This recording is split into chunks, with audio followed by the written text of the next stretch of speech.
गांव के कोने में एक छोटी सी दुनिया। चांदनी के नूर में एक पुरानी सी कच्ची दीवार से लिपटा हुआ छोटा सा घर, जहां हवा छू के गुजरती थी, लेकिन प्यार और ईमान के ताले हमेशा बंद रहते थे। इस घर में रहते थे अब्बू जान, अम्मी जान और उनका 10 साल का बेटा अब्दुल वली। लेकिन एक और फर्द भी था, एक बकरा, जो अब्दुल वली ने प्यार से शेरू नाम दिया था। शेरू कोई आम बकरा नहीं था। जब अब्दुल वली रोते तो शेरू उसके पास आके उसके कपड़े छूता। जब वो हंसता तो शेरू उछलते हुए नाचता। दोनों एक दूसरे के बिना अधूरे थे। अब्दुल वली जब सुबह उठता तो सबसे पहले शेरू को सलाम करता। अम्मी जान हमेशा हंस के कहती, बेटा, इतनी मोहब्बत तो तू हमसे भी नहीं करता। अबू जान रोज सुबह चक्कर मारते काम की तलाश में, लेकिन काम मिलना मुश्किल था। कभी दिन भर मेहनत मिलती तो रात को 2 रोटी बनती, कभी खाली हाथ लौटने पर चूल्हा भी ठंडा पड़ जाता। नमाज का छूटा हुआ दामन। पहले तो ये फैमिली हर वक्त अल्लाह को याद करता। नमाज के वक्त सब कुछ छोड़कर सजदे में गिर जाते।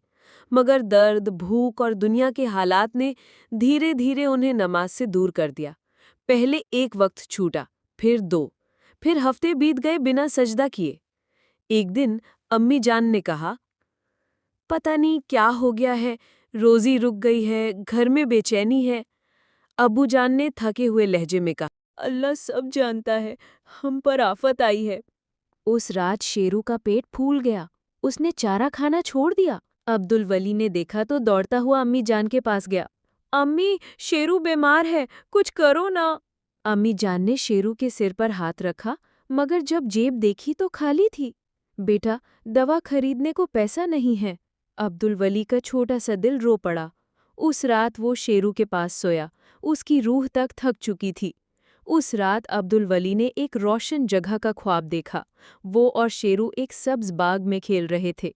हर तरफ फूल, रोशनी और एक सुकून था जैसा उसने कभी महसूस नहीं किया था। अचानक एक आवाज़ आई, जो आसमान से उतरती हुई महसूस हुई। जो मेरे सामने झुकता है, मैं उसके लिए ज़मीन और आसमान के रास्ते खोल देता हूँ। अब्दुल वली ने नींद से उठकर देखा, शेरू अभी बेजान सा पड़ा था। सुबह सब उठते ही अब्दुल वली ने अम्मी जान और अब्बू जान के सामने ज़मीन पे बैठ के कहा, अब्बू, अम्मी, हमें अल्लाह से माफ़ी मांगनी चाहिए। हमने नमाज छोड़ दी, इसीलिए हमारे घर से बरकत चली गई। अब्बू जान ने पहली बार अपने बेटे की बात को इतने गंभीर लहजे में सुना। उनकी आंखों में आंसू आ गए। अम्मी जान ने भी अपना दुपट्टा उठाया और अपने चेहरे से आंसू पोंछे। तो बिल्कुल सही कह रहा है बेटा, हमें फिर से सजदे में गिरना होगा। उस दिन से उस घर में फिर से अजान के साथ जिंदगी चलने लगी।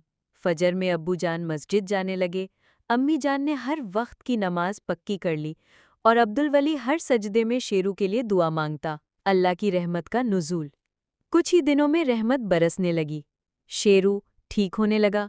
उसने फिर से चारा खाना शुरू किया और एक दिन उछल के अब्दुल वली के गले लग गया।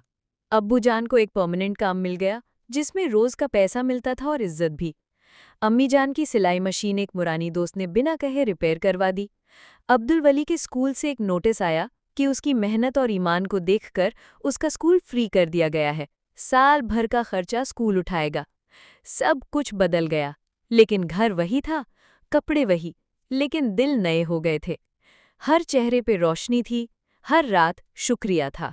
एक दिन रात के वक्त अब्दुल वली ने शेरू के कान में कहा, शेरू, तू ना होता तो शायद हम कभी अल्लाह के पास न लौटते।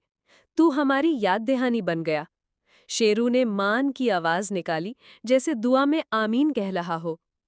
कहानी का पैगाम: जब तक हम नमाज से जुड़े रहते हैं, जिंदगी में सुकून रहता है। चाहे रोटी कम हो, लेकिन बरकत होती है। और जब नमाज छोड़ देते हैं तो जिंदगी की रूह चली जाती है। अब्दुल वली जैसे बच्चों से हमें सीखना चाहिए, जो सच्चाई, सब्र और ईमान के रास्ते से पूरी खानदान की किस्मत बदल देते हैं। और दोस्तों, मैं हूँ अब्दुल वली। इस कहानी आपको क्या सीख मिलती है कि हमें हर हाल में अल्लाह पाक की इबादत करनी चाहिए, अच्छे हालात में भी, बुरे वक्त में भी। 5 वक्त की नमाज हम पर फ़र्ज़ है। अगर आपके साथ भी परेशानी है तो आज से ही नमाज पढ़े। अल्लाह पाक अपने बंदों के सजदों को कबूल करता है। वीडियो पसंद आए तो लाइक, सब्सक्राइब कर दीजिएगा। आपका अपना अब्दुल वली।